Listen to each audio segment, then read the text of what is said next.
ရားရှင်ပြင်ဆင်ပေးတဲ့အချိန်တိုင်းအတွက်ကျေးဇူးပေါင်းကိုချီးမွမ်းပါတယ်အထူးသဖြင့်တောင်းပန်နေတာကတော့ကျွန်တော်ကတော့အလုံးသိပါတယ်နော်သို့တော်လည်းကျွန်တော်ကရင်လူကတော့ပြောလို့တော့ရတယ်သို့တော်လည်းပဲဒီနေ့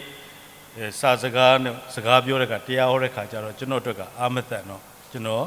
ဗမာလူပဲဟောပါမယ်အလုံးကျေးဇူးပြုပြီးတော့မှနားထောင်ပေးဖို့ပေါ့နော်ခွန်အားယူပေးဖို့ရန်အတွက်လည်းဖော်ပြလိုပါတယ်လို့ဒီနေ့ကတော့ကျွန်တော်တို့တမန်ကျမ်းစာနေ့ဖြစ်ပါတယ်အထူးသဖြင့်ကတော့ကျွန်တော်တို့တောင်ပေါ့နော်ကျွန်တော်ဂိုင်းပေါင်းစုံပေါ့ကျွန်တော်တောင်မြို့မှာရှစ်သင်းတော်အသီးသီးတို့ရဲ့ဒီနေ့ဂိုင်းပေါင်းစုံမှာဒီတရားပြင်လဲလှည့်ခြင်းနေနဲ့ကျွန်တော်ကိုပေါ့နော်ဆော့တီတော်အသင်းတော်မှာတာဝန်ပေးတဲ့အခါမှာဒီနေ့လက်ခံပေးတဲ့အသင်းတော်မှာရှစ်ဆရာတော်နေဆရာမများနေတို့အသင်းတော်လူကြီးများအသင်းသူတင်သားယုံကြည်သူမိသားစုများအားလုံးကိုထူးပဲကျေးဇူးတင်ရှိကြောင်းရှေးဥစွာဖော်ပြလိုပါတယ်ဒီကနေ့ရဲ့အဓိကချက်ကတော့ဦးနာဆရာဖော်ပြသွားပြီးတဲ့အတိုင်းပဲကမ္ဘာလောကသစ်မြတ်စေရာဖျားသခင်ဤတမန်ကျမ်းစာအဲ့တော့ဒီနေ့တမန်ကျမ်းစာကအင်မတန်မှကျွန်တော်တို့ဘဝသက်တာအတွက်ခွန်အားဖြစ်စေပါဒီနေ့ကျွန်တော်တို့သွားသည်ဖြစ်စေနေသည်ဖြစ်စေစားသည်ဖြစ်စေဒီကျွန်တော်တို့တမန်ကျမ်းစာကိုရွတ်ဆိုပြီးတော့မှကျွန်တော်တို့သွားဖို့ဖြစ်ပါတယ်ကျွန်တော်လွန်ခဲ့တဲ့6လလောက်ကကျွန်တော်လက်ပေါ့နော်ကျွန်တော် cycle accident ဖြစ်ချင်တဲ့အခါမှာကျွန်တော်လက်ကရွတ်ဟသွားတော့ကျွန်တော် cycle မစီးတာ6လလောက်ရှိပြီလွန်ခဲ့တဲ့အင်္ဂါနေ့ကကျွန်တော်ဖျားဆူတောင်းတယ်ဖျားရှင်ကျွန်တော် cycle စီးခွင့်ပေးပါကျွန်တော်ဖျားเจ้าသွားသည်ဖြစ်သည်ပြီးသွားသည်ဖြစ်သည်ကျွန်တော်ကယ်ရီနဲ့သွားရတယ်လူငယ်တွေကိုပို့ခိုင်းရတယ်ကြို့ခိုင်းအားနာဒီနေ့စပြီးကျွန်တော်ဖျားကောင်းကြီးပေးပြီးတော့ကျွန်တော်ဆိုင်ကစီးရစီစီးပြစီလို့ဆိုကျွန်တော်စပြီးတော့စီးတယ်အိမ်ကနေပြီးဆိုင်ကဆက်ထွက်တယ်ကျွန်တော်တမန်ကျမ်းစာရွတ်တယ်ကျွန်တော်ရတဲ့ကျမ်းစာပေါ့အဲကျော်စိတ်ထဲမှာပေါ်လာတဲ့ကျမ်းစာမှန်တယ်ကျွန်တော်ရွတ်တယ်ဖျားခင်ချီးမွမ်းတယ်ဒီလက်စီးနေတဲ့ဆိုင်ကဒီနေ့ဖျားเจ้าလာတဲ့ခါမှာကျွန်တော်ကျမ်းစာရွတ်ပြီးတော့ဆုတောင်းပြီးလ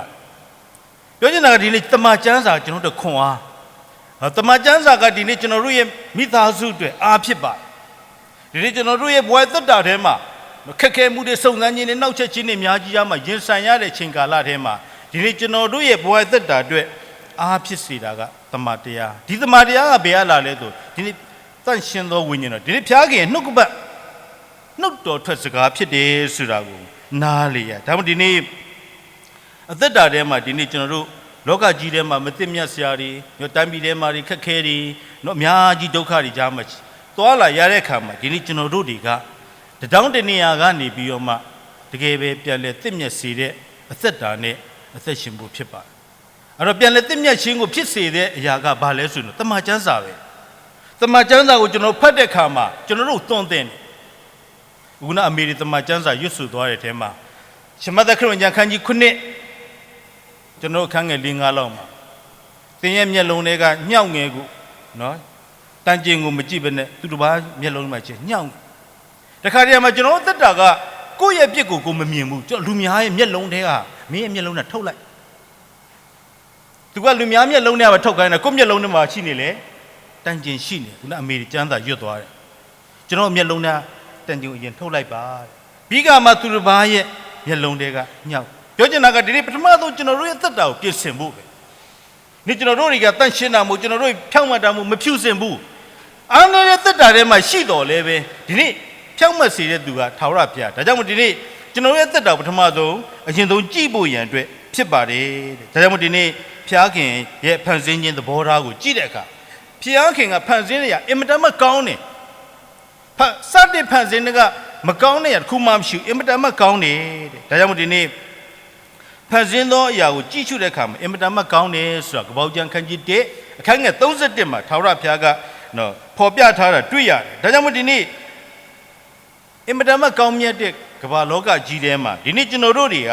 ဒီနေ့အသက်ရှင်ခြင်းကတဲ့တကယ်ပဲဖခင်ရဲ့ဘုန်းတော်ကိုထင်ရှားစေဖို့ဖြစ်တယ်ဆိုတာကိုနော်နားလေဒါမှမဟုတ်ဒီနေ့ကျွန်တော်တို့အသက်တာထဲမှာကျွန်တော်တို့ဘာပဲလုပ်ဆင်ញင်ဖို့ဖြစ်ပါတယ်ဒီနေ့တမန်ကျမ်းစာနေလို့ပြောတဲ့အခါမှာကျွန်တော်စဉ်းစားပါတယ်မနေ့ကလည်းကျွန်တော်ကြည့်ပါဒီနေ့စောတိတော်တင်းတော်ကလွင့်တဲ့ live ကိုလည်းကျွန်တော်ကြည့်တယ်အမေရိကျမ်းစာရွတ်တာကြည့်တယ်အဲ့တော့တမန်ကျမ်းစာရွတ်ဆိုပြီးသွားတယ်ပြီးသွားတဲ့အခါမှာကျွန်တော်ဘာဖြစ်လဲအားလုံးကအစင်ပြေတော့အကြောင်းမဟုတ်ဘူးကျွန်တော်တို့ရဲ့ အများပြဂိုင်းဘုံတို့မှချင်းပြိုင်ပွဲတွေလုပ်ကြတယ်ကျန်းသာပြိုင်ပွဲစသည်လုပ်ကြပြီးတော့မှဖြစ်လာလေသဘောထားကွဲလေငါတို့ရရမှာခုနအမေတဲ့ပထမထင်တယ်ကြရတယ်နော်အဲ့တော့ဒုတိယရကွဲငါတို့ရရမှာသူတို့ကရသွားတယ်ငါတို့ပါမလဲအဲ့တော့ဘာဖြစ်သွားလဲကျန်းသာပြိုင်တာဘာဖြစ်လဲအားဖြစ်လားမဖြစ်ဘူးဘာဖြစ်တော့သူတို့ကိုပေးလိုက်တယ်ဆရာကြီးဆုံးဖြတ်တယ်ဆရာမဆုံးဖြတ်တာမှားတယ်ငါတို့ဖွဲ့ရမှာဆိုတော့တခါတည်းမှာကျွန်တော်တို့ရဲ့သက်တာထဲမှာအစစ်မပြေမှုပေါ့နော်အဲ့တော့ချင်းပြိုင်ခြင်းကဒီနေ့ကျွန်တော်ခွန်အားရဖို့ချင်းပြိုင်နေအဲ့တော့ပြောချင်တာကဒီနေ့အဲ့ဒီကျန်းစာပြိုင်ပွဲချင်းပြိုင်ခြင်းအားဖြင့်အသက်တာမှာ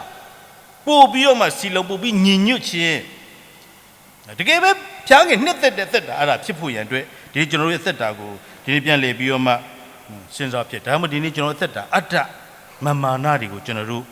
ဖယ်ရှားဖို့ရန်အတွက်ဖြစ်ပါဒါကြောင့်မို့ဒီနေ့အသက်တာထဲမှာဒီဖျားခင်ဖန်ဆင်းခြင်းသဘောထားတွေကိုဒီနေ့ကျွန်တော်တို့တွေကနားလည်ဖို့ရန်အတွက်ဖြစ်တယ်ဆိုတာကိုဖော်ပြခြင်းပဲဖြစ်ပါတယ်ဒါကြောင့်မို့ဒီနေ့အသက်တာထဲမှာ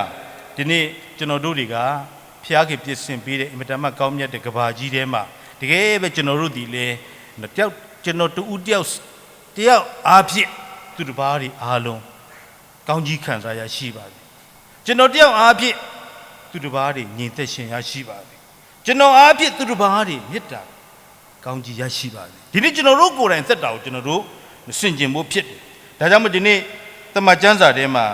ဖျားခင်ရဲ့အလိုတော်ကိုပျက်စီးစေတဲ့သူတွေကဘာလို့လဲဆိုရင်ဒီနေ့အာဒံနဲ့အေဝါပဲဖြစ်ပါတယ်အဲ့တော့ဖျားခင်ဖန်ဆင်းသားတွေအင်မတန်မှကောင်းမြတ်တဲ့ဒီဖန်ဆင်းတဲ့ຢာတွေကိုသူတို့ကြည့်ရှုဖို့ရန်အတွက်ဒီနေ့ဖျားရှင်ပြင်ဆင်ပေးတယ်ထာဝရဘုရားသူတို့နဲ့လာတွေ့ဒါပေမဲ့တမန်ကျမ်းစာထဲမှာပြောလဲဆိုကပောကျမ်းခန်းကြီး3ခန်းငယ်10မှာဥယျာဉ်၌ကိုယ်တော်ရဲ့အသံကိုကြားလျင်ဝိချီစီရှိသောကြောင့်ပုန်းနေကြ၏အရင်တော့ကတော့ဒီနေ့ဖျားခင်နဲ့မေတ္တာရဖို့ညင်သက်တာပုံမှန်ရှိတဲ့အခါမှာသူတို့သက်တာအေးဆေးပဲဒါပေမဲ့တကယ်တမ်းစာရမဏတ်တီဝင်လာတဲ့အခါမှာဒီနေ့အာရန်နဲ့အေဝါတို့အပြစ်ကျူးလွန်မိတယ်နော်အဲ့တော့ဖျားခင်အတန်ကြားတဲ့အခါသူကြောက်သူတို့မှအဝိချီတီပါမရှိတော့အဲ့တော့အဲ့ဒီချိန်ကစပြီးတော့သူတို့ရဲ့သက်တာကမပြောမချင်တော့ဒါကြောင့်ဖျားခင်ကပြောတဲ့အခါမှာတမန်ကျမ်းစာထဲမှာကပောကျမ်းခန်းကြီး3ရဲ့ခန်းငယ်7မှာလူကလည်းအကျွန်ုပ်၌အပ်ပေးတော်မူသောမိမသည်ထိုပင်အသီးကိုပေး၍ကျွန်တော်စားမိပါသည်6လီအာရန်ကဘာလုပ်လဲသူ့ရဲ့ပြစ်ကိုဝန်ခံတာဖြစ်လေမိမဖျားခင်ပေးတဲ့မိမတခါကျကျွန်တော်ရဲ့ဘဝသက်တာထဲမှာဒီနေ့ကျွန်တော်တို့တခုခုလှုပ်ဆောင်ခဲ့မိဒီနေ့ကျွန်တော်တို့ကကျွန်တော်တို့ရဲ့တာဝန်ယူရဒါမှမဟုတ်ကျွန်တော်တို့ကမဟုတ်ကိုတယောက်ဒီတယောက်အဲ့တော့ဒီနေ့ဖျားခင်ပြင်ဆင်ပေးထားတဲ့ဒီနေ့လူမိမဖြစ်တဲ့အေဝါကျွေးလို့စားတာအဲ့တော့အပြစ်ကအာနဲ့ကျွန်တော်စားမိပါတယ်လို့ဝန်ခံတာထက်ကိုသူကမဟုတ်ဘူးသူကျွေးလို့စားတခါတည်းမှာဒီနေ့ကျွန်တော်ဘဝသက်တာမှာအဲ့ဒီလိုရှိလာတဲ့ခါမှာပြန်လည်မဲ့တစ်မြတ်ဒီနေ့ဒါကြောင့်မို့ဒီနေ့ဖျားခင်ကဒီနေ့ဥယျာဉ်ထဲမှာအုပ်ဆိုးရတဲ့အခွင့်ဒီဥယျာဉ်ကြီးတဲကိုမှရှိနေတဲ့အရာတွေအပေါ်မှာဖျားခင်ကလူသားကိုထားတယ်ဒါမှမဟုတ်ဒီနေ့ဖျားခင်ဒီနေ့ကျွန်တော်တို့ကိုပြင်ဆင်ပေးတဲ့အရာတွေထဲမှာဒီနေ့ကျွန်တော်တို့တွေကတကယ်ပဲပြန်လည်ပြီးတော့မှစဉ်းစားဆင်ခြင်လဲအသက်ရှင်ဖို့ဖြစ်ပါဒါကြောင့်မလို့ဒီနေ့ကမ္ဘာလောကကြီးထဲမှာဒီနေ့တင့်မြတ်ဖို့ရန်အတွက်တမန်ကျမ်းစာလို့ဖျားခင်နှုတ်တော်ထက်စကားလို့ပြောတဲ့အခါမှာဒီနေ့ဖျားနှုတ်တော်ထက်စကားကဒီနေ့ကျွန်တော်တို့မိသားစုတွေအားဖြစ်ပါတယ်ဒီနေ့သားသမီးငယ်တွေကျမ်းစာရွတ်သွားတယ်ဒီနေ့ကျွန်တော်တို့အားကျွန်တော်နားထောင်လိုက်တဲ့အခါမှာဒီနေ့ကျွန်တော်တို့ဖျားခင်ကျွန်တော်ဘာသွန်သင်ဒါမှမဟုတ်တစ်ခါတည်းမှာကျွန်တော်တို့ခက်ခဲတဲ့အချိန်မှာကျွန်တော်တို့ဂုဏ်တော်တွေချီးမွမ်းကြတယ်ဓမ္မရှင်းတွေဆိုလိုက်တယ်တစ်ခါတည်းမှာကျမ်းစာကိုဖွင့်ပြီးတော့ဖတ်လိုက်တယ်ဘာဖြစ်သွားလဲဆိုအားဖြစ်သွားတယ်အခုနဖြစ်နေတဲ့စိတ်တက်ကြစရာအားငယ်တဲ့အထဲမှာခက်ခဲမှုတွေကြားထဲမှာဖျားခင်သွန်သင်တဲ့အရာကဘာလဲဒါကြောင့်မတမန်ကျမ်းစာထဲမှာဒီနေ့ဖျားခင်သွန်သင်တဲ့အရာအင်မတန်မှကောင်းနေဆိုတာကိုနားလေဒါမှမဟုတ်ဒီနေ့ကျွန်တော်တို့ရဲ့ဘဝအသက်တာမှာကျွန်တော်ဘယ်လောက်အသက်ရှင်ရမလဲလူကလောကမှာအသက်တရားမနေရဒါပေမဲ့အမှုတရားပြဿနာပေါင်း16000တော့ကျွန်တော်ဗမာစကားမှာရှိတစ်ခုပြီးတစ်ခုကျွန်တော်တို့ချီမှာဝင်လာတက်ဒါကြောင့်မို့ဒီနေ့အဲ့ဒီလိုခက်ခဲတွေကြားထဲမှာဒီနေ့ကျွန်တော်တို့ဖျားရှင်နှုတ်ကပတ်တမန်တရားစကားတော်နဲ့အသက်ရှင်တဲ့အသက်တာရှိဖို့ရန်အတွက်အရေးကြီးတယ်ဆိုတာကိုဖော်ပြလိုခြင်းဖြစ်ပါတယ်အင်မတန်မှထက်မြက်တဲ့အတွေးကောပညာရှင်တွေကရောက်များစွာတွေကဒီနေ့ကဘာကြီးနဲ့ပတ်သက်ပြီးတော့မှ မျိုးမျိုးစဉ်းစားကြတယ်ဆုံးဖြတ်ကြတယ်တိုင်ပင်ကြတယ်ညှင်းခုန်ကြတယ်နော်အဲ့တော့ကမ္ဘာလောကကြီးရဲ့ထဲမှာဖြစ်လာမယ့်အရာတွေကိုဒီပညာရှင်တွေကအားလုံးစုပြီးတော့မှသူတို့လေ့လာပြီးတော့မှဘယ်ဟာကောင်းနေဘာဖြစ်နိုင်နေဘာဖြစ်နိုင်နေဆိုပြီးတော့မှဆုံးဖြတ်တယ်ဆိုတာကိုကျွန်တော်တို့တွေ့ရပါတယ်ဒါပေမဲ့လို့လေသူတို့ရဲ့ဆုံးဖြတ်တဲ့ຢာကအမှတ်ခံချက်ပေးလားဒါဖြစ်မယ်ဖြစ်ကိုဖြစ်ရမယ်ဒါမဖြစ်သူတို့အာမခံချက်မပေးနိုင်ဒါပေမဲ့ဘုရားသခင်ရဲ့နှုတ်တော်ထက်စကားတွေကအာမခံချက်ဒီနေ့ပြီးတယ်ဆိုတာနားလေရတယ်ဒါကြောင့်မို့ဒီနေ့ကျွန်တော်တို့ရဲ့ဘဝသက်တာထဲမှာတွေ့ကြုံရတဲ့အခါမှာဒီနေ့ကျွန်တော်တို့မိဂုံးအတွက်အဖြစ်ရှိဒီနေ့ဘဝရဲ့သက်တာအတွက်ဘုရားခင်နှုတ်တော်ထက်စကားကနှစ်သိမ့်ရှင်းပေးတယ်ခွန်အားပေးတယ်ဒါကြောင့်မို့ဒီနေ့ကျွန်တော်တို့ရဲ့သက်တာထဲမှာဘုရားနှုတ်တော်စကားကခွန်အားဖြစ်တယ်ဟေရှာနဂတိကျမ်းခန်းကြီး40ခန်းငယ်31ထဲမှာဣသရေလလူမျိုးတွေခက်ခဲခြင်းတွေဒုက္ခတွေနဲ့သူတို့ရင်ဆိုင်ရတယ်သူတို့ကြုံခံရခြင်းဖြစ်တယ်အဲ့တော့ထာဝရဘုရားကိုမျှော်လင့်တော်သူတို့မူကားအားပြေးကြလိမ့်မည်ရွှေလင်းသားကဲ့သို့မိမိတို့အတောင်ကိုအတိပြုပြင်ကြပြေးတော်လည်းမပင်ပန်းခီးတော်တော့ကမမောရကြအပေါ်မှာကြည့်တဲ့အခါလူလင်တို့သည်ထိမိ၍လဲကြလိမ့်အဲ့တော့ပြောချင်တာကဒီနေ့သူတို့ရဲ့ကြုံတွေ့နေရတဲ့အသက်တာက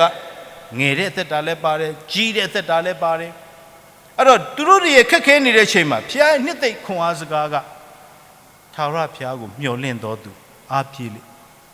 ဒီနေ့ကျွန်တော်တို့ရဲ့ဘဝသက်တာထဲမှာတွေ့ကြုံနေရတဲ့အထဲမှာအားငယ်နေတဲ့အချိန်မှာခက်ခဲနေတဲ့အချိန်မှာဒီနေ့ဘုရားနှုတ်တော်ထက်စကားကဒီနေ့ဘုရားကိုမျှော်ကြည့်ဖို့ဒီနေ့ကျွန်တော်တို့မျှော်ကြည့်ခြင်းမမှားဖို့ရန်အတွက်အင်မတန်မှအရေးကြီးပါဒါမှမဟုတ်ဒီနေ့ပထမချက်အနေနဲ့ဒီနေ့ဘုရားခင်နဲ့တင့်မြတ်ခြင်းရှိဖို့လိုပါတယ်တခါတည်းမှာကျွန်တော်တို့ကအန္တကားနေပါဖြစ်လေဘုရားကိုအပြစ်ပုံချငါတို့တွေမှာဖြစ်ရတယ်ငါတို့မိသားစုမှငါမိတ်ဆွေတွေမှငါတို့အသင်းတော်မှတခါတည်းမှာကျွန်တော်တို့ရဲ့ဘဝသက်တာထဲမှာရှိနေတဲ့အရာကဖျားပေါ်မှာကျွန်တော်တို့အမျိုးမျိုးမြင်ဒီနေ့ဖန်ဆင်းခြင်းထာဝရဘုရားကတော့ဒီနေ့ကျွန်တော်တို့ကိုချစ်တယ်ကျွန်တော်တို့ကိုလမ်းပြတယ်ဒီနေ့ကျွန်တော်တို့ကိုပို့ဆောင်ပေးတယ်ဒါကြောင့်မို့ဒီနေ့ကျွန်တော်တို့ဖျားနဲ့တင့်မြတ်တဲ့အသက်တာရှိဖို့ရန်အတွက်တစ်ချက်အနေနဲ့ဒီနေ့အသက်တာကိုစဉ်းစားဆင်ခြင်ဖို့ရန်အတွက်ဖြစ်ပါတယ်ယောဘဝတ္ထုကိုကြည့်တဲ့အခါမှာယောဘဝတ္ထုအခန်းကြီး1ရဲ့အခန်းငယ်1ထဲမှာဘာပြောလဲဆိုရင်တော့ဒီနေ့ထာဝရဘုရားကိုကြောက်တော်သူမကောင်းသောအကျင့်ကိုရှောင်တော်သူယောဘကအင်မတန်မှဖြောင့်မတ်တဲ့ပုဂ္ဂိုလ်ဖြစ်ပါသို့တော်လည်းပဲဒီနေ့တမန်ကျမ်းစာထဲမှာသူ့မှာသား9ယောက်ရှိတယ်သမီး3ယောက်ရှိတယ်ဒီသူ့မှာသိုးတွေကလအုပ်တွေနွားတွေမြီးတွေငယ်သားတွေအများကြီးရှိတယ်အဲ့တော့သူ့ရဲ့ဘဝသက်တာကတဲ့အရှိမျက်နှာရက်ကသူတည်းတဲ့တာ၍ကြီးမြတ်တဲ့သူပြောချင်တာအဲ့ဒီခေတ်ကာလချိန်တုန်းကယောဘကအင်မတန်မှကျွယ်ဝပြည့်စုံပူချင်တဲ့ပုဂ္ဂိုလ်ဖြစ်ပါတယ်သို့တော်လည်းပဲဒီနေ့စုံစမ်းခြင်းကဝင်လာတဲ့အခါမှာယောဘဘာမှမရှိတော့ဒီနေ့ယောဘတွေ့ကြုံရတဲ့အရာတွေကအခုနရှိပါနေဆိုတဲ့ဟာရတဲ့ပြည့်စုံနေတဲ့အရာတွေအားလုံးကမရှိတော့တဲ့အခါမှာယောဘတယောက်တည်းပဲကြံတော့သားသမီးတွေမရှိတော့ဘူးသိုးတွေမရှိတော့ဘူးနွားတွေမရှိတော့စိတ်တွေမရှိတော့ဘူးပြောချင်တာကဒီနေ့သူ့ရဲ့ဘဝသက်တာထဲမှာအထီးကျန်နေရတဲ့အချိန်ကာလအင်မတန်မှသူတိတ်ချစ်ရတဲ့ခင်ရတဲ့သူ့ရဲ့မိတ်ဆွေတွေကအစသူ့ကိုအပြစ်တင်မင်းအပြစ်ကြောင့်ယောဘရဲ့သက်တာဘယ်လောက်ခံစားတော့သူခန္ဓာကိုယ်နာကျင်တာထက်ကိုအတွင်းနှလုံးသားနာကျင်လူရဲ့ဘဝသက်တာမှာအတွင်းနှလုံးသားနာကျင်တယ်ဆိုရင်ဒါခံရခက်ဆုံးပဲအပြင်မဲ့နာကျင်တာကကျွန်တော်တို့နားလည်ပြီးလို့ရဒါပေမဲ့အတွင်းနှလုံးသားတွေကနာပြီဆိုမင်းကိုကျွန်တော်တို့ဖြည့်သိပ်ဒါမှမဟုတ်ဒီနေ့ယောဘသက်တာကိုကြည့်တဲ့အခါမှာသူတကယ်ပဲနာကျင်ခြင်းတွေခံရခန္ဓာကိုယ်နာကျင်ခြင်းတွေဝေဒနာတွေခံရအထူးသဖြင့်စိတ်ဝိညာဉ်သူ့ရဲ့အင်မတန်မှရှစ်တဲ့ဇနီးတွေကအစသူ့ရဲ့မိတ်ဆွေတွေကအစသူ့ကိုနှစ်သိမ့်ဖို့တဲ့ကိုအပြစ်ပဲပြောအဲ့တော့သူပထမစဉ်းစားငါဖျားကိုပုံကန်ရတော့ဖျားကြောင့်လို့သူပြောရတော့ဒီလောက်ခက်ခဲနေတဲ့အချိန်မှာလေဘာမှကုန်းကောက်ဆရာမရှိတော့ဆင်းရဲသွားပြီဒုက္ခရောက်တဲ့အချိန်မှာသမကျမ်းစာထဲမှာဗာပြောလဲဆိုတော့ယောဘဝတ္ထုခန်းကြီး1ရဲ့ခန်းငယ်21က22မှာအဝတ်မပါပဲအမိဝမ်းတဲ့တို့ပြန်သွားတော့မည် Taura Pia Pedo Mui, Taura Pia Yotindo Mui, Taura Pia Namado the Mingla Shidi, Yoba the Muyamiani, Twijondole, Mamayuin, Taura Piago, a Pimatim and Nide. But Homa Pia Sorgamatim. But Homa Pia Pimatim. Jojanaga didn't do your Kanyara Wina Jadega, Daga Pia the Kimpedia. Aro La Rega du Bama Bama Bam Piano. Aro Jojanaga didn't Pia Nama, Chimane, Taura Pia Namaro, the Mingla Shidi, Kakato Kayoni de Tema. Do you say Tema, Dotari, Mieti, Mamma Nat Piago Piane Ponkan Genet City, Michio Tajamudini, Yobaga, Piane Timia City, the Chit Piaye, Ganjigo, Poyu Yachi, the Pogu Chit. Do ye, Lonare Machini, the Yaga, Piago to Bimimi. Do make sure to go Bim, do the need of Bimimu. Loga Consonare to Mimu. That too long time machine Pia. To Piago, Mapia Maria to Pia Nasado County Bidi. The Galuda Genitino do Adinia machine, General Piane, Temian and Bam. Piao General, a pipio on Jom. Dowdy Cadia Machino to Junior Yaga, Matiti Liva. Damagino, a pure like the Yaki. Tamadini, Ramachan in the Dini, why the Dadema, Sensabu Yangado Dini. Piane, Timia Sojo, Tachimbo, Pinama Chini, Pia Counjive. Sony Le Counjive, Belonia, Mochini Chimi, General Chimambo, Jitrapo. Logama Tashinekama, General Piakin, Gridoga, General Miera, Saumani, Miera, Tishuni, Miera Quekani, Pipa. Dokadi Jarama Piagan Shiva. Dayamudini, Pramane Timia de Theta, and the Piakin to Timia do Theta, Apidini. Addition and William, Trini Patamachin in it, no Koabi Jim Pipa. Do the Ashagara the Nigo Gentimia Chimpipa? The general in Namita Zuma Nigo de Metimia, Mia Shiva.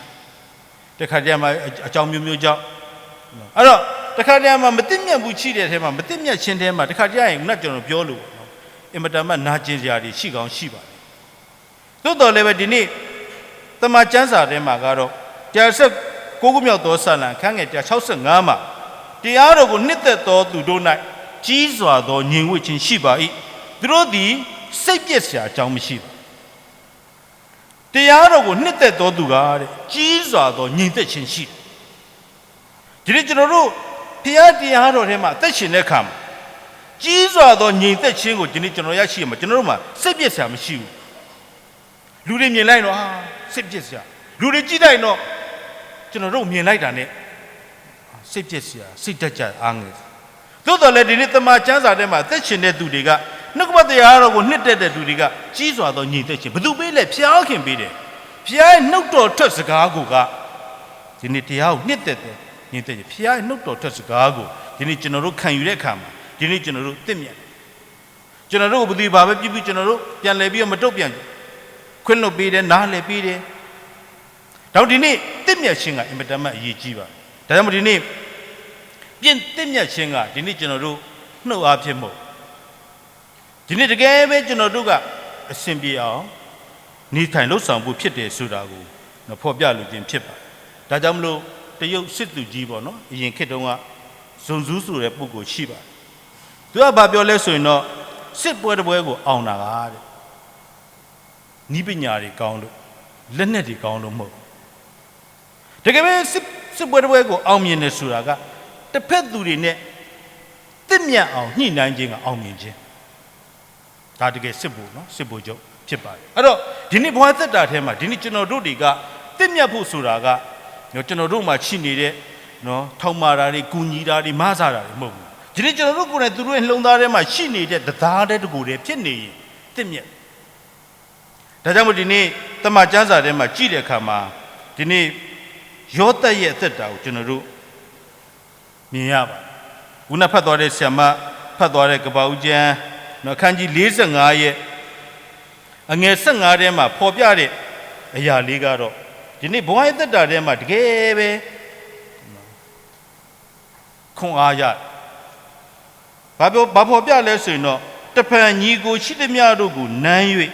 Durone, Mudona, a chinche, no sejai. ညီကိုတို့နန်းနေယောသကကပောက်ကျန်ခန်းကြီး45ကိုကြည့်တဲ့အခါမှာယောသရဲ့ဘဝရဲ့သက်တာမြင်တွေ့ရကျွန်တော်အားလုံးသိပါယောသရဲ့သက်တာကဒီနေ့ညီကိုရဲ့မုံတီးခြင်းခံရနောက်ဆုံးသူ့ကိုတခါတည်းကျွန်ဖြစ်နေသူတို့ရောင်းစားလိုက်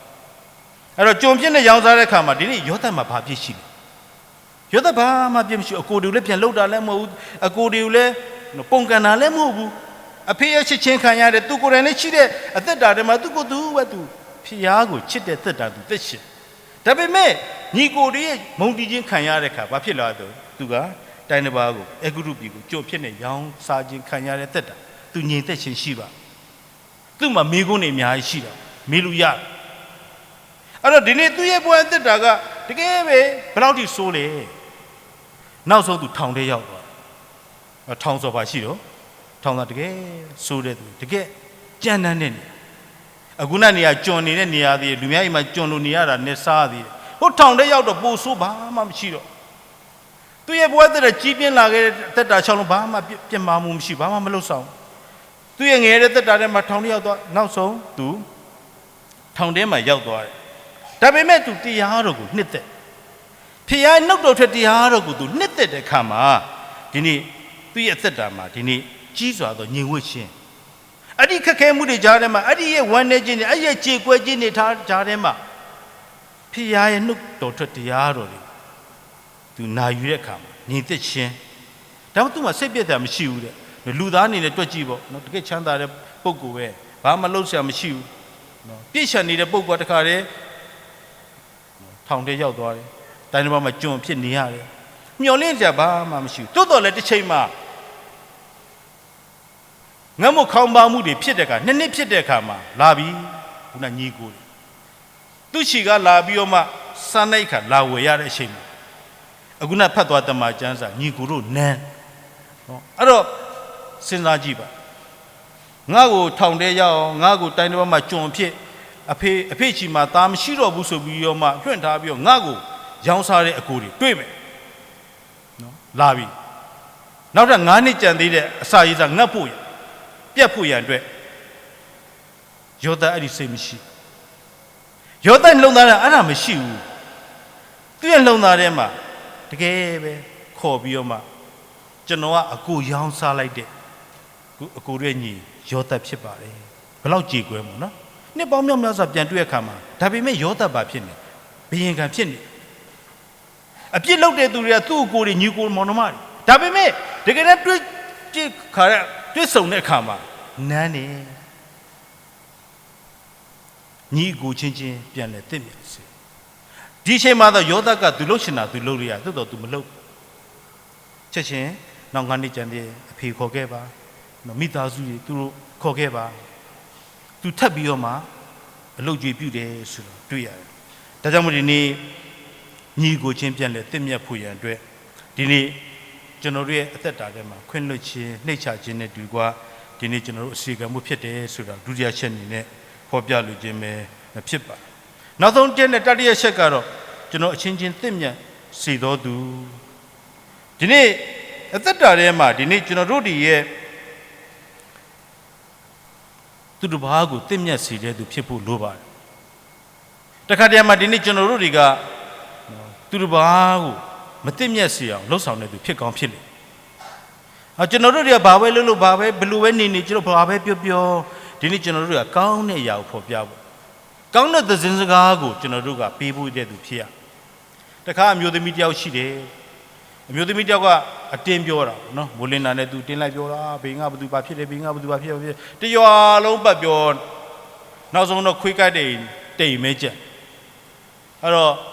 အဲ့ရင်ရှေ့ရောက်တော့သူဘာပြောလဲဟဲ့နေတို့ငါခွေးကိုက်မှာကြောက်လို့နော်ငါမဝင်ရဲဘူးအဲ့တော့ဒီလိုပဲပြောလိုက်လှမ်းပြောတာဘာဖြစ်တယ်အဲ့တော့ပြောချင်တာကဖြစ်နေတဲ့ပြဿနာကို तू ကတရွာလုံးလိုက်ပြောနေတာတိမ်တက်ဆင်းနောက်ဆုံးခွေးရှိတယ်ညမတော်ရခွေးကိုက်မှာကြောက်တယ်အဲ့ချင်းညပြောတော့ဟဲ့ငါနော်သူလှမ်းပြီးတော့ဟောပြောလိုက်တယ်ခွေးကိုက်မှာကြောက်ပြောချင်တာကဒီနေ့ကျွန်တော်တို့ဘွားသက်တာကဒီနေ့ကျွန်တော်တို့ပြောတဲ့အရာကသူတစ်ပါးအတွက်ခွန်အားဖြစ်စေမဲ့ရတင့်မြတ်စေမဲ့ရဒီနေ့ကျွန်တော်တို့ပြောလိုက်ခြင်းအဖြစ်သူနဲ့သူတင့်မြတ်သွားတယ်သူနဲ့သူတင့်မြတ်သွားမယ်သူနဲ့တင့်မြတ်နောက်တစ်ယောက်တင့်မြတ်သွားမယ်ဆိုဘာဖြစ်သွားလဲအင်ပတမ ပြောစရာကောင်းတဲ့စီးလုံးညီညွတ်တဲ့အသက်တာအဖွဲ့အစည်းထဲမှာကျွန်တော်တို့ရောက်ရှိနေမှာဖြစ်ပါတယ်ဒါကြောင့်မလို့ဒီနေ့တမန်ကျမ်းစာထဲမှာတော့နှစ်ကောငါခုနဆယ်မဖတ်သွားတဲ့ထဲမှာတော့ဒီနေ့ကိုင်းတော်ဩစာဒုတိယဆောင်အခန်းကြီး9ခန်းငယ်20မှာထို့ကြောင့်ငါတို့သည်ခရစ်တော်ဤတန်တမန်ဖြစ်ကြ၏တန်တမန်ဆိုတာကဒီနေ့ကျွန်တော်တယောက်နဲ့တယောက်အစဉ်ပြေစေဖို့ရန်အတွက်တယောက်နဲ့တယောက်ကြည်ကြည်လေးလေးရှိဖို့ရန်အတွက်တန်တမန်လှုပ်ဆောင်ပေးတယ်အင်မတန်မှရည်ကြီးတယ်သူ့ရဲ့တလုံးစကားတလုံးမှားယွင်းခြင်းကအားလုံးပျက်စီးသွားတယ်ဒါမို့သခင်ခရစ်တော်ကဘာသုံးလဲဆိုရင်ထို့ကြောင့်ငါတို့သည်ခရစ်တော်ဤတန်တမန်ဖြစ်တယ်တမန်ရှင်ပေါလုကဒီကျွန်တော်တို့တွေကခရစ်တော်ရဲ့တန်တမန်ဖြစ်တဲ့အတွက်ဒီနေ့ကျွန်တော်တို့တွေကအချင်းချင်းတင့်မြတ်စေတဲ့သူဖြစ်ရအဲ့ဒါမှဒီနေ့အသက်တာကတကယ်ပို့ပြီးလှပဖျားခင်တဲ့တာတကယ်ပဲကဘာကြီးငြိမ်းချမ်းစေဖို့ရန်အတွက်ပြန်လဲတင့်မြတ်စေဖို့ရန်အတွက်ဒီနေ့ကျွန်တော်တို့တွေအခန်းကဏ္ဍကိုဒီနေ့ကျွန်တော်တို့ပြန်လဲပြောဆင်ခြင်မှုဖြစ်ပါတယ်ဒါကြောင့်မို့ဒီနေ့တမန်ကျမ်းစာထဲမှာဖော်ပြသလိုဒီနေ့ကျွန်တော်တို့တွေကတန်တမန်နေနဲ့နေရာယူဖို့ဖြစ်ပါတယ်ကျွန်တော်ဓမ္မရာဇဝင်ပထမဆောင်ရဲ့ခန်းကြီး25ထဲမှာ24မှာကြည့်တဲ့အခါအဘိဂဲလဆိုတဲ့အမျိုးသမီးအကြောင်းကိုကျွန်တော်တို့တွေ့ရတယ်ပြီးတော့じゃနာဗလာဖြစ်ပါတယ်အဲ့တော့သူ့မှာကခုနပြောလို့ပေါ့နော်တိုးတွေ3000လောက်ရှိတယ်စိတ်တွေ1000ရှိသမျှသူ့ချင်မှာအများကြီးပဲအဲ့တော့ပြောချင်တာကဒီနေ့ဒါဝိဒ်ကရှောလုရှိကနေထွက်ပြေးလာရတဲ့အခါမှာသူ့တပည့်တွေနဲ့သူတို့နာမှာနေပါတယ်နေတဲ့အခါမှာသူတို့ရဲ့သိုးနွားတွေကိုလည်းကြည့်ရှုပေးတယ်ပြုစုပေးတယ်စောင့်ရှောက်ပေးတယ်သို့တော်လည်းပဲဒီနေ့ဒါဝိဒ်ကသူစားစရာနေလာတဲ့အခါမှာသူ့တပည့်တွေသွားပြီးကဲနာဗလစီသွားပြီးတော့အစာသွားတောင်းတာသွားတောင်းတဲ့အခါမှာနာဗလကတော့စိုးစိုးတော့ပေးနိုင်ဘူးမင်းတို့ဘာကောင်းနေလဲအဲ့တော့နာဗလကတော့သူကတော့ကျဉ်ကျဉ်တန်းတန်းပဲလုံးဝကိုမပေးနိုင်ဘူးဆိုပြီးတော့မှပြောတဲ့အခါမှာဒါဝိဒ်ရဲ့တပည့်တွေကသူ့ဘီရင်စီလာပြီးတော့နာဗလကတော့ဒီတိုင်းပြောပါတယ်မပေးဘူးဆိုသွားတဲ့သူဖြစ်တယ်ဒါဝိဒ်ကအင်မတန်မှစိတ်တိုးတယ်ဒါကြောင့်မလို့သူ့ရဲ့စစ်သည်400ခေါ်ပြီးတော့တခါတည်းသူ့ရဲ့မိသားစုနာဗလမိသားစုကိုဖျက်ဆီးဖို့ရန်အတွက်သွားဖို့ရန်အမိန့်ပေးတယ်ဒီအချိန်မှာတဲ့နာဗလရဲ့ကျွန်တယောက်ကသူ့ရဲ့မျိုးသမီးဖြစ်တဲ့အဘိဂဲလဆိုလာပြီးတော့မှပြဿနာကြီးလိုဖြစ်နေပြီသခင်မအဲ့တော့သခင်ညကြီးလိုပြောလိုက်ပြီးဟိုမှာဒါဝိဒ်ကလာပြီးအဲ့ဒီချိန်မှာချက်ရှင်အဘိဂဲလကဓမ္မရောက်တွင်ပထမဆောင်ခန်းကြီး25 24မှာဒါဝိဒ်စီခီးဦးကြိုပြီးတော့မှတောင်းပန်လာပြီးတော့မှသူ့ရဲ့တွေ့ကြုံရမယ့်ပြဿနာတွေအင်မတန်မှဆိုးဝါးမဲ့တွေ့ကြုံရမယ့်ပြဿနာတွေအတွက်ကိုသူကလာပြီးတော့မှဒူးတုပ်ပြီးတော့မှတောင်းပန်တယ်သူ့ရဲ့မျိုးသားကကြမ်းတမ်းတဲ့ပုဂ္ဂိုလ်ဖြစ်ပါတယ်ဒါကြောင့်မို့သူ့ကိုခွင့်လွှတ်ပေးပါဆိုပြီးတော့မှတခါတည်းအဘိဂဲလက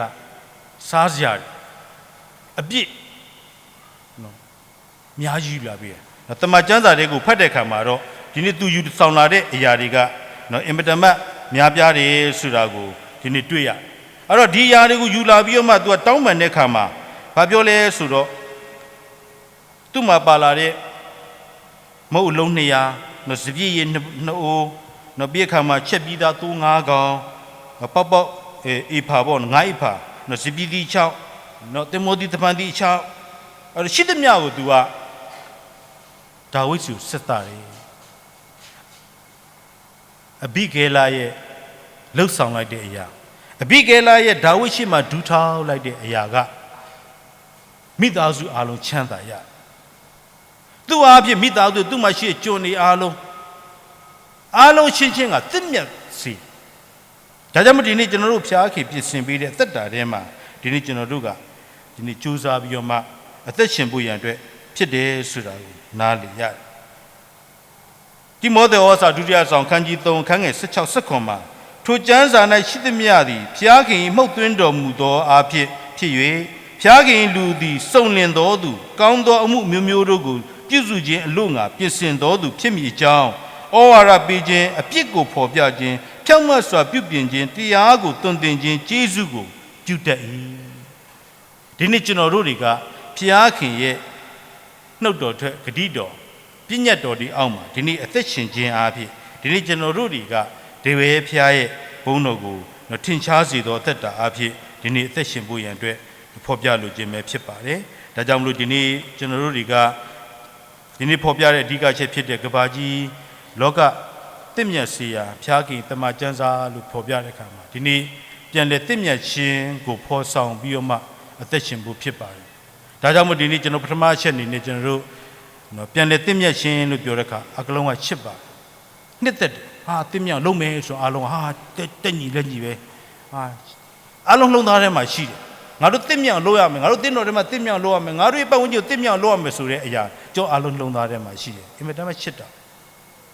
နောက်တစ်ခုကဘာရှိလဲဆိုဒီလိုတင့်မြတ်ခြင်းလို့ပြောတဲ့အခါမှာဒီတင့်မြတ်ခြင်းမပြိုကွဲသွားအောင်တို့စောင့်ထိန်ရမယ်အားလုံးက